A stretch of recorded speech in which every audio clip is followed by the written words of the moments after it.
example 7, use the first derivative test to find the relative max and mins for the given function on the domain negative infinity to 0.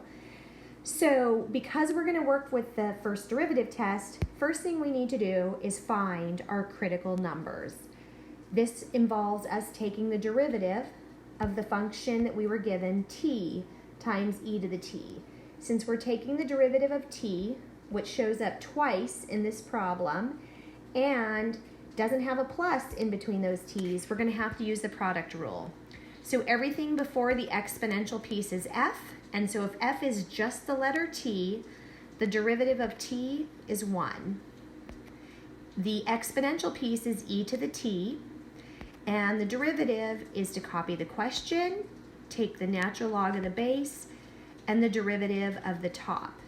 Of course, the natural log of e is just 1. So we really have 1 times 1 times the exponential. So the derivative is e to the t. This looks really weird. Both g and its derivative are the exact same value.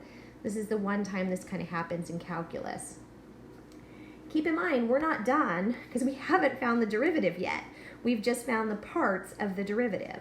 So going with the product rule derivative formula that says start off with f prime, for us positive 1, times the original g, which is e to the t power, plus, and then we have the original f, which is t, times the derivative of g, which is e to the t. Not that you can tell there's a difference between these two, but there is.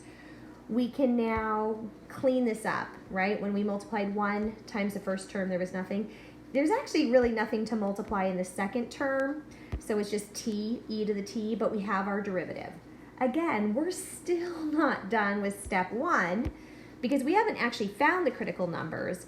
All we found is the derivative so that we can find the stationary point, which is setting the derivative equal to 0. So I'm going to take e to the t plus t e t. So notice my plus does not have a hook on the bottom, whereas my t's have that little hook to distinguish them. So we've set this equal to 0. Now generally when we set something equal to 0, if it was just a single t and we could swap sides, great. Generally though, we are going to have to factor.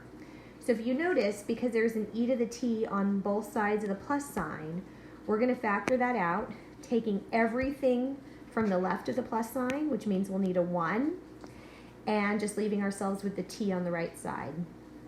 We do this so we can set each term equal to 0. So when does e to the t equal 0? Never.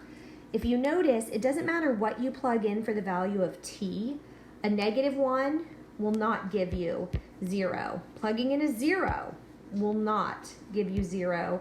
And plugging in a positive number will not give you 0. This is supposed to say doesn't equal 0. So what ends up happening is you're never going to find a value to plug in for t to actually get 0. So let's focus on the other factored piece. So 1 plus t set equal to 0 is going to give us t equals -1. So we have one stationary point, and note up above at the top of the page, there are no singular points since there is no denominator in this problem. So we're ready to proceed. So now we're ready for step 2, which is to actually execute the first derivative test. So remember, I start with a number line. I look to see if I'm given a domain, and I am. So from -infinity to 0 is my number line. I only had one critical number of -1 that I'll put numerically in order, but there's only one number up top. And then I'm going to take the endpoints of what I see to get my intervals for this particular graph. And next I want to find my test point.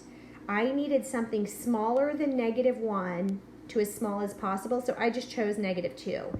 Now this one's tricky.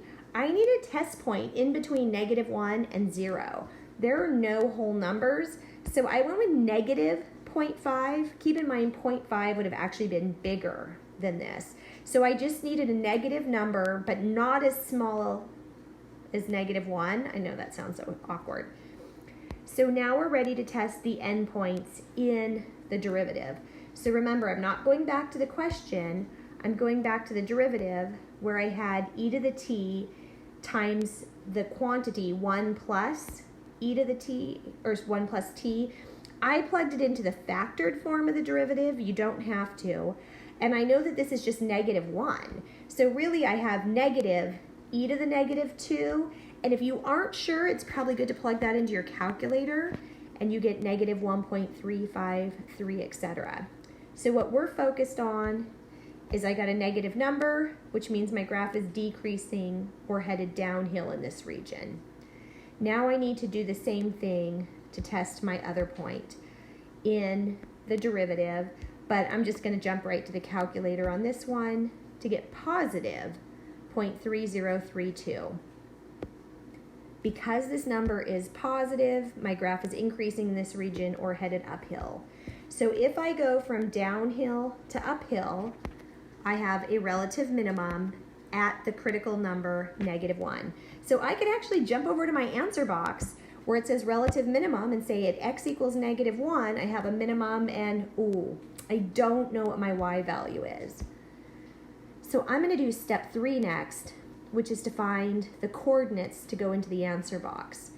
So remember, we're going back to the original function, and in this case, starting with my critical number of -1, I need to find h of -1, not h prime. Oh, I just realized I have f's here. Those should have been h's, huh? Uh-oh, sorry. Okay, so the function was t times e to the t. So wherever t was, I put a blank so I could fill in the -1. And basically, well, the -1's fine. Anything to the -1 would go in the denominator. So I just have -1 over e. And don't forget that when you're looking for coordinates, it's not just your critical numbers. Also, if you have any endpoints, you should might as well find those coordinates at this time. So I'm coming to find h of 0 using the function, t times e to the t, where I'm plugging 0 in for t, which just gives me 0. Even though e to the 0 power is 1, I still have 1 times 0, and 0 times anything is 0. So I can now list my critical point of -1, comma, -1 over e, my interval of increase. So let's see, oh, that was decrease, so that doesn't help me. Here's increase, and that came from the interval -1, 0. For my interval of decrease, I only had one section that was decreasing, and I listed the interval originally as -∞ to -1. For relative max, oh, I have none. I should write none. Ooh, you know what? Don't write none yet, because we actually haven't checked the endpoint. It may or may not be a max. Maybe it's also a min, but what we need to do is check that endpoint. So for me, that's step 4. So I've got this graph. Oh yeah, but we just mentioned, so I can write it again, that our graph is only from -∞ to 0, which means it stops at the y-axis. So I'm ignoring the whole right half of my graph. Now here's what I know is happening on the left side. I have a relative minimum when x is -1, and my y value, I don't have an exact amount, but it's negative.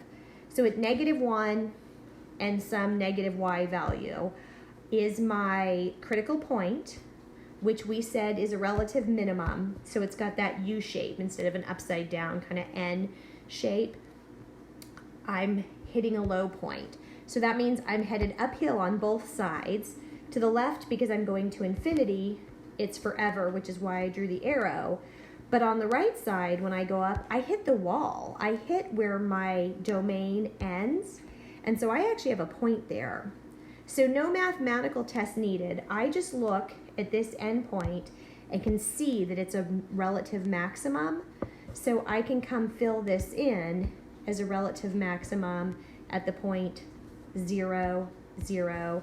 And then my relative minimum, I hadn't filled out my y value, but these are the same, right? My critical point turned out to be my relative minimum, so I just need to copy my -1 over e, and I am done.